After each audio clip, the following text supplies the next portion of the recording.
شروع اللہ کا نام لے کر جو بڑا مہربان نہایت رحم والا ہے۔ ستارے کی قسم جب غائب ہونے لگے کہ تمہارے رفیق یعنی ہمارے نبی نہ رستہ بھولے ہیں نہ بھٹکے ہیں اور نہ یہ خواہش نفس سے کچھ بولتے ہیں۔ یہ قرآن تو ایک وحی ہے جو ان کی طرف بھیجی جاتی ہے، ان کو نہایت قوت والے نے سکھایا یعنی جبرائیل نے جو طاقتور ہیں۔ پھر وہ پوری طرح بیٹھے جبکہ وہ آسمان کے اونچے کنارے پر تھے، پھر وہ قریب ہوئے، پھر مزید نیچے آ گئے تو وہ 2 کمان کے فاصلے پر ہو گئے یا اس سے بھی کم۔ پھر اللہ نے اپنے بندے کی طرف جو حکم بھیجا سو بھیجا۔ جو کچھ انہوں نے دیکھا ان کے دل نے اس کو جھوٹ نہ جانا۔ کیا جو کچھ وہ دیکھتے ہیں تم اس میں ان سے جھگڑتے ہو؟ اور انہوں نے اس کو یعنی جبرائیل کو ایک اور بار بھی اترتے دیکھا ہے سدرۃ المنتہا کے پاس۔ اسی کے پاس ہمیشہ رہنے کی بہشت ہے، جبکہ اس بیری پر چھا رہا تھا جو چھا رہا تھا۔ ان کی آنکھ نہ تو اور طرف مائل ہوئی اور نہ حد سے آگے بڑھی۔ انہوں نے اپنے پروردگار کی قدرت کی بہت ہی بڑی بڑی نشانیاں دیکھی۔ بھلا تم لوگوں نے لات اور عزا کو دیکھا اور تیسری مورتی یعنی منات کو؟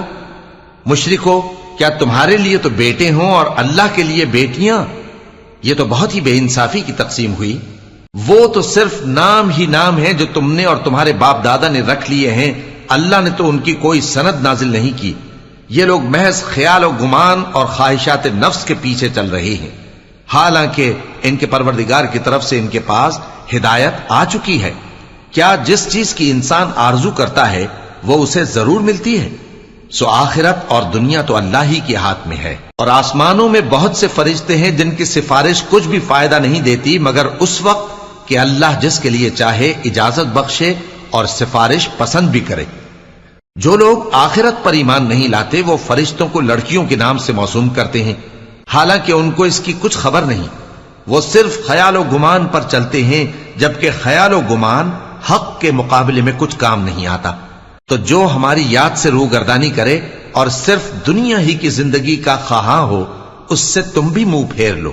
ان کے علم کی یہی انتہا ہے۔ تمہارا پروردگار اس کو بھی خوب جانتا ہے جو اس کے رستے سے بھٹک گیا، اور اس سے بھی خوب واقف ہے جو رستے پر چلا۔ اور جو کچھ آسمانوں میں ہے اور جو کچھ زمین میں ہے سب اللہ ہی کا ہے، اور اس نے خلقت کو اس لیے پیدا کیا ہے کہ جن لوگوں نے برے کام کیے ان کو ان کے اعمال کا بدلہ دے، اور جنہوں نے نیکیاں کی ان کو نیک بدلہ دے۔ جو صغیرہ گناہوں کے سوا بڑے بڑے گناہوں اور بے حیائی کی باتوں سے اجتناب کرتے ہیں، بے شک تمہارا پروردگار بڑی بخشش والا ہے۔ وہ تم کو خوب جانتا ہے۔ جب اس نے تم کو مٹی سے پیدا کیا اور جب تم اپنی ماؤں کے پیٹ میں بچے تھے تو اپنے آپ کو پاک صاف نہ جتاؤ۔ جو پرہیزگار ہے وہ اس سے خوب واقف ہے۔ بھلا تم نے اس شخص کو دیکھا جس نے منہ پھیر لیا اور تھوڑا سا دیا پھر ہاتھ روک لیا؟ کیا اس کے پاس غیب کا علم ہے کہ وہ اسے دیکھ رہا ہے؟ کیا جو باتیں موسیٰ کے صحیفوں میں ہیں ان کی اس کو خبر نہیں پہنچی؟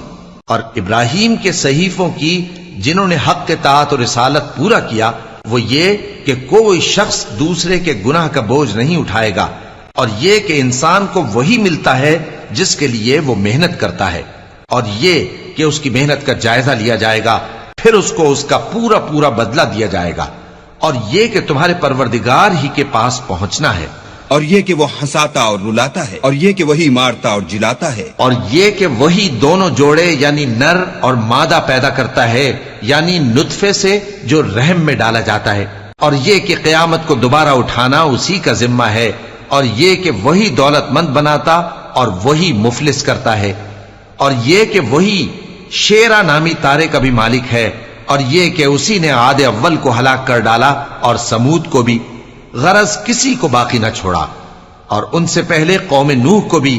کچھ شک نہیں کہ وہ لوگ بڑے ہی ظالم اور بڑے ہی سرکش تھے، اور اسی نے الٹی ہوئی بستیوں کو دے پٹکا، پھر ان پر جو چیز چھا گئی سو چھا گئی۔ تو اے انسان، تو اپنے پروردگار کی کون کون سی نعمت پر جھگڑے گا؟ یہ پیغمبر بھی پہلے کے خبردار کرنے والوں میں سے ایک خبردار کرنے والے ہیں۔ آنے والی یعنی قیامت قریب آ پہنچی، اس دن کی تکلیفوں کو اللہ کے سوا کوئی دور نہیں کر سکے گا۔ اے کافرو، کیا تم اس کلام پر تعجب کرتے ہو اور ہنستے ہو اور روتے نہیں؟ اور تم غفلت میں پڑے ہو تو اللہ کے آگے سجدہ کرو اور اسی کی عبادت کرو۔